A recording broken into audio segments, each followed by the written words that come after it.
అధ్యక్ష 1994 ముందల teacher recruitment అంట జిల్లా స్థాయిలో జిల్లా పరిషత్ ఆధ్వర్యంలో జరుగుతుంది. అధ్యక్ష 1994లో సంస్కరణలు తీసుకొచ్చిన తర్వాత అది సెంట్రల్గా జరుగుతుంది మొదలైంది. అధ్యక్ష 1994 నుంచి ఇప్పటి వరకు మనం ఒక్కసారి కానీ చూస్తే 15 డిఎస్సీలు అధ్యక్ష తెలుగుదేశం పార్టీ హయాంలోనే నిర్వహించడం జరిగింది. అధ్యక్ష 2019 వరకు చూస్తే దాదాపు 2,20,000 పోస్టులు మనం నోటిఫై చేస్తే అధ్యక్ష దాంట్లో 1,80,000 పోస్టులు మనం భర్తీ చేసుకుంటాం జరిగింది.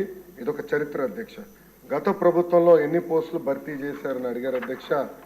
గత ప్రభుత్వంలో అసలు నోటిఫికేషన్ కూడా 12/2/24 అంటే ఎన్నికలకి ఇంకా 2 నెలలు ఉన్నాయనగా కావాలని నిరుద్యోగ యువకుల్ని మబ్బుపెట్టేదానికి 6,100 పోస్టులు, అది కూడా 6,100 పోస్టులు నోటిఫై చేసి ఇంకా ప్రాసెస్ ప్రక్రియ కూడా పూర్తి చేయలేదు అధ్యక్ష. అంటే గత ప్రభుత్వంలో డిఎస్సి ద్వారా భర్తీ చేసిన పోస్టులు 0.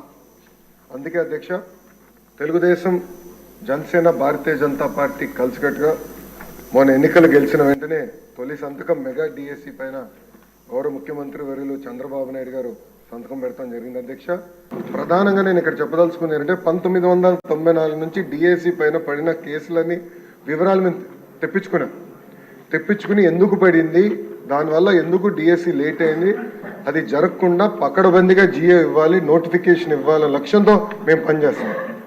ఎందుకంటే లక్ష కళలతో మన ప్రభుత్వం పైన నిరుద్యోగ యువకులు ఆశలు పెట్టుకున్నారు. ఆ ఆశలు వృధా చేయకూడదు. చిత్తశుద్ధితో డిఎస్సి నిర్వహించి ఉపాధ్యాయులు మనకి అవసరం ఉంది అధ్యక్ష. అందుకే పకడ్బందీగా ఈ కార్యక్రమం పూర్తి చేస్తాం.